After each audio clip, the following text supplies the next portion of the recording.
There is a wound inside you. You have probably never called it that. You have probably called it bad luck, or bad timing, or just the way things are for someone like you, but it is a wound. And it is bleeding into every financial decision you have ever made. Every time you got close to something better and walked away. Every time an opportunity appeared and something inside you found a reason to let it pass. Every time you promised yourself this time would be different and watched yourself repeat the same pattern again. That is not weakness, that is a wound doing what wounds do, protecting itself. Protecting you from something that happened so long ago you may not even remember it clearly. Today we are going to look at that wound directly, not with shame, not with self-blame, with the kind of honest, clear-eyed understanding that is the only thing that actually heals. Because here is the truth that most financial content will never tell you. You do not have a money problem, you have a relationship with money that was built in pain. And until you understand that relationship, where it came from, how it operates, and what it is actually trying to protect you from, nothing you do with numbers and spreadsheets and investment accounts will create the change you are looking for. The change has to come from somewhere deeper, and that somewhere is exactly where we are going today. Let me start with the science, because this is not just philosophy, this is neurology. Your brain contains a structure called the amygdala. It is small, about the size of an almond, but it is one of the most powerful forces in your life. The amygdala is your brain's alarm system. It is constantly scanning your environment for threats. And when it detects something that matches a pattern it has learned to associate with danger, it fires. Fast, before your conscious mind has any say in the matter. Before logic can intervene, before you can think, wait, is this actually a threat? The alarm is already sounding, the body is already responding. The decision is already being shaped by fear rather than reason. Now here is the part that changes everything. The amygdala learns what to fear from experience. Specifically from early experience, and it does not distinguish between physical threats and emotional ones. A predator in the wild and a conversation about money at the dinner table that made the whole house feel unsafe, to the amygdala. Both are danger. Both get filed under. This is something we need to protect ourselves from. This means that if money in your early environment was consistently associated with fear, with conflict, with shame, with scarcity, your amygdala learned to treat money as a threat. And every time money enters your awareness, every time you check your account, every time someone mentions salary, every time an opportunity arises that would change your financial life, the alarm fires. And you respond not from clarity, not from your best thinking, but from a protective response that was designed for a child in a difficult environment, not for an adult trying to build a different life. This is why intelligent, capable, hardworking people make financial decisions that seem inexplicable from the outside. They are not making those decisions from their intelligence. They are making them from their history, and history without awareness runs on autopilot. Let me tell you about a woman named Maya. Maya is 29 years old. She has a master's degree, she earns good money. And she has been financially stuck for the last 4 years in a way she cannot fully explain. She saves a little, then spends it, she gets a raise. Then her expenses mysteriously rise to match it. She starts a side project with real potential. Then loses interest at exactly the moment it starts to gain traction. From the outside, it looks like a discipline problem. But spend 5 minutes actually talking to Maya about her childhood, and something else emerges. Her parents fought about money, constantly, loudly. Money in her house was the center of every conflict, the source of the heaviest silences and the most frightening arguments. And young Maya, watching all of this, learned something in her nervous system that she never learned consciously. She learned that having money does not make things better, it makes things worse. She learned that financial progress is not safety, it is exposure, it is a target. It is the thing that caused the people she loved most to turn on each other. So what did her brain do? It protected her from progress. Every time she got close to financial stability, every time the account balance rose to a level that felt meaningful, something in her nervous system pulled the alarm. And she found a way, unconsciously, creatively, consistently, to bring things back down to the level where they felt familiar. The level where, in some deep and wordless way, she felt safe. This is what psychologists call a financial set point.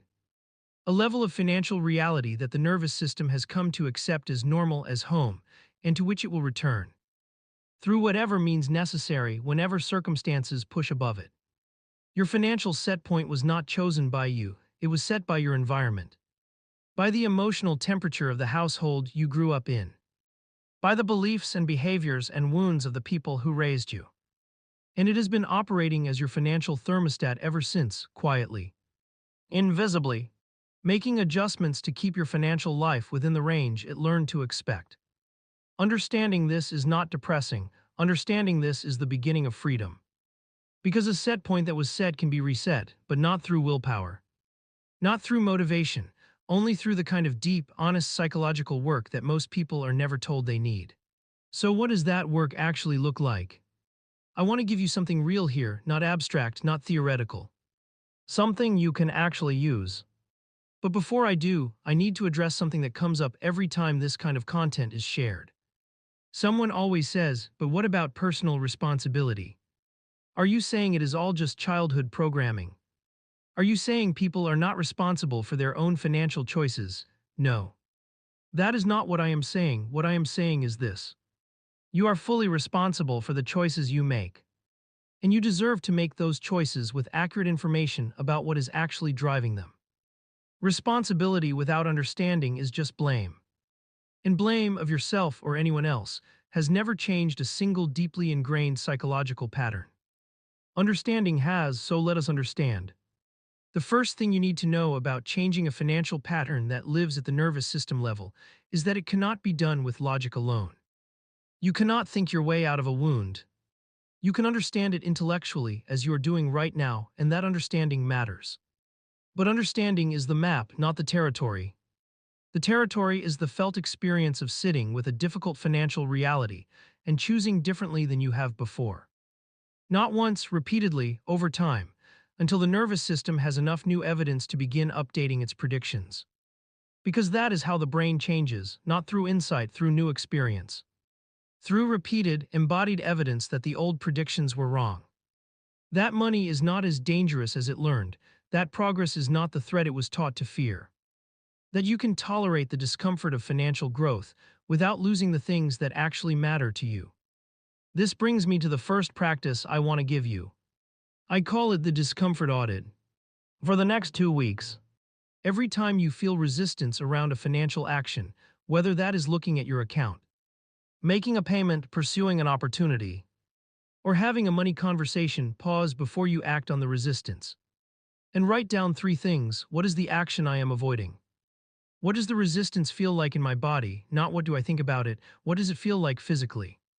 And this question, the most important one, when did I first feel something like this?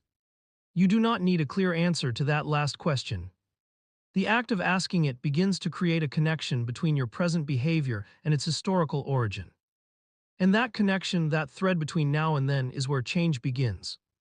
Because the moment you recognize that the resistance is not about the present situation, that it is a protective response borrowed from a past that no longer exists, you have space. Just a little, but space is all you need to make a different choice. The second practice is what I call the identity declaration, not an affirmation. An affirmation tells you what to feel, an identity declaration tells you who you are. Every morning, write 1 sentence that describes the financial identity you are building. Present tense, first person, grounded in behavior, not feeling, not. I am wealthy and abundant, something like, I am someone who looks at difficult financial realities without flinching. I am someone who makes financial decisions from clarity rather than fear.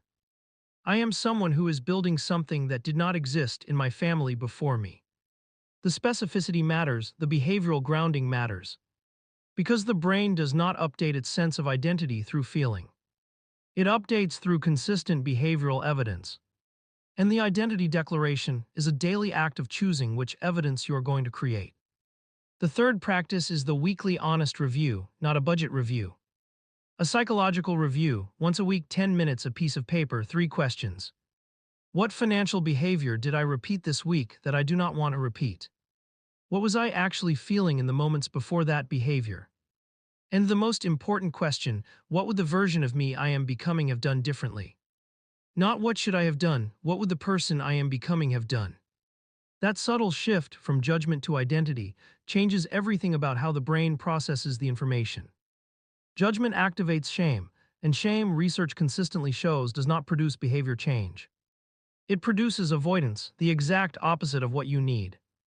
But identity, connecting your choices to the person you are in the process of becoming, activates something completely different. It activates the brain's drive for consistency. The same drive that has been keeping you consistent with the old pattern, redirected toward the new one. Now I want to close with something that I think is the most important thing in this entire video. More important than the neuroscience, more important than the practices, it is this. The wound is not the end of the story. Every wound carries within it the information needed to heal it. The financial patterns you inherited, the set point, the alarm system. The protective behaviors that have cost you so much, they were built from experience. And they can be rebuilt by experience, new experience. Experience that gives your nervous system different data, data that says, I can handle this, data that says, money does not have to feel like danger. Data that says, I am not the same person who needed these protections. I am someone new, someone who understands what happened. Someone who has the tools the people before me did not have. Someone who is choosing consciously, deliberately, imperfectly to build something different. That person is not a fantasy, that person is you in the process of becoming. And the process starts not when the circumstances change, not when you earn more. Not when the debt is gone or the fear is quiet or the wound is fully healed. It starts now in the choice to see clearly, to take the next honest step. And then the one after that, that is how this changes. That is how it has always changed, one honest, courageous, imperfect step at a time. If this video reached something real in you, if it named the wound you have been carrying without a name, I want you to do 3 things. Comment the word heal below, not as a trend, as a declaration. A quiet, private, powerful statement that you are ready to do this differently. Hit the like button not for me, but as a promise to yourself that this moment matters. And subscribe because this is what we do here, we go beneath the surface. We take the psychology of money seriously, we have the conversations that actually move the needle. The next chapter of your financial life is not written yet, it is waiting for you. Go write it.